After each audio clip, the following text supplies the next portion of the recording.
Walk with me, Lord. Walk with me while I'm on this journey, Lord.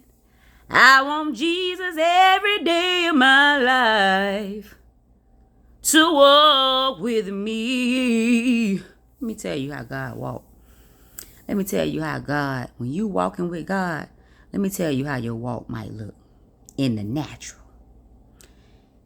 Your walk in the natural with God, when you're in his process, might look all kinds of ways. It's sort of like to God's movement. That video where I told you God to bring you back.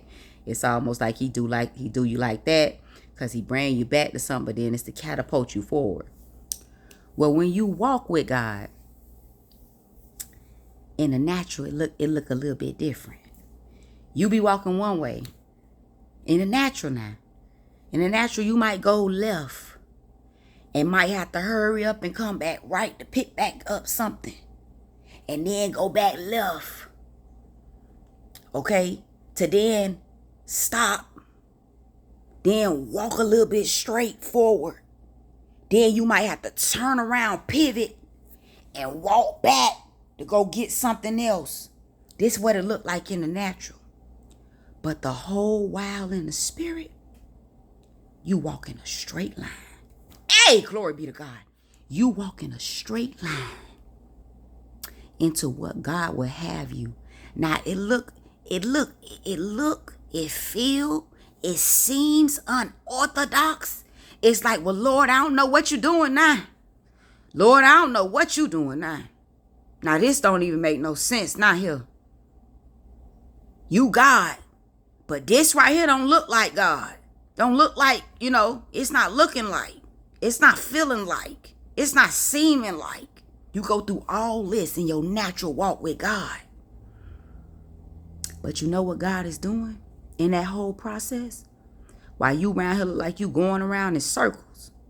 I'm talking about you might be feeling dizzy. You walking straight in the natural. But God is getting you to a place where the real you will stand up. Glory be to God. God do the foolish things to confound the wise. He used the foolish things to confound us. And it's okay to go to God and say, well, God, right now I'm confounded. And I need some revelational knowledge and understanding. I need to understand. I need clarity and insight as to what you're doing right now. And God will give it to you.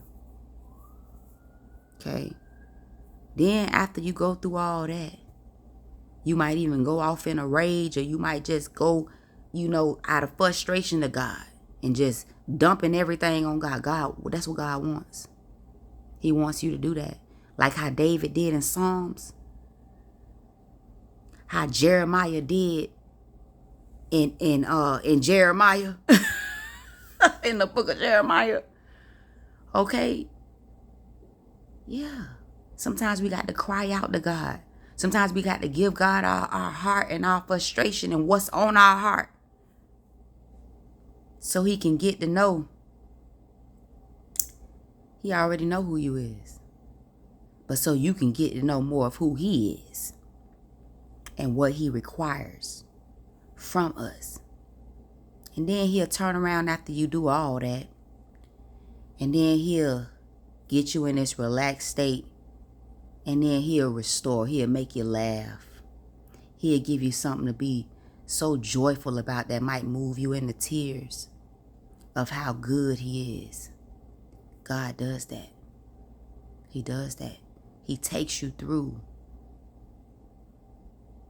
a series of emotions sometimes.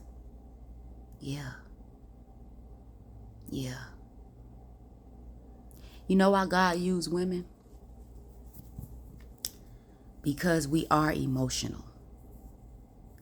And God wants, he inhabits the praise of his people. And whether you want to believe it or not, our praise is emotional.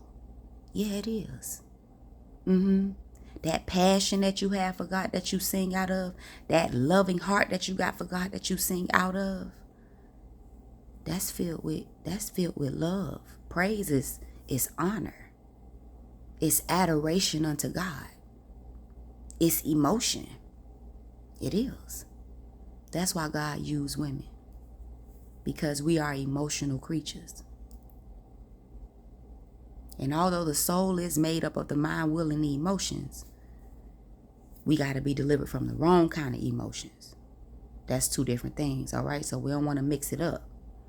Okay, we don't want to mix it up. Okay, the enemy uses our emotions to ride them and bring us into darker emotions. That's not what I'm talking about. I'm talking about praise and worship unto God. Those are loving emotions. Although God's process will bring out all those ugly emotions, but that's to get us to the real raw emotion, and that's love. And we can't get to love until we get rid of all of those things and those emotions that has buried it. All that rage, all that temper tantrum, you got to get that all out the way in order to get to the love. So sometimes in God's walk, when he's walking with us and we're walking with God, that's what he's doing. In that process, he's delivering you from all those emotions. Because, I ask God, I say, God, how can I stay 100% in self? Because in the self-therapy book, it talks about being in the self, which is being centered in yourself. Okay, when you center in the self, that means that you're calm. You're able to reason. You're centered. You're balanced. You're nice. You might be even a little funny and goofy, but you feel good. You have nothing but happy emotions. And that is the truest and the realest. And that is what God intended. And that is who he created. For us, he created for us to be right in that centered place at all times. So I asked God, how do you stay 100% in the self? And God told me, by releasing all that mess that's keeping you from staying there.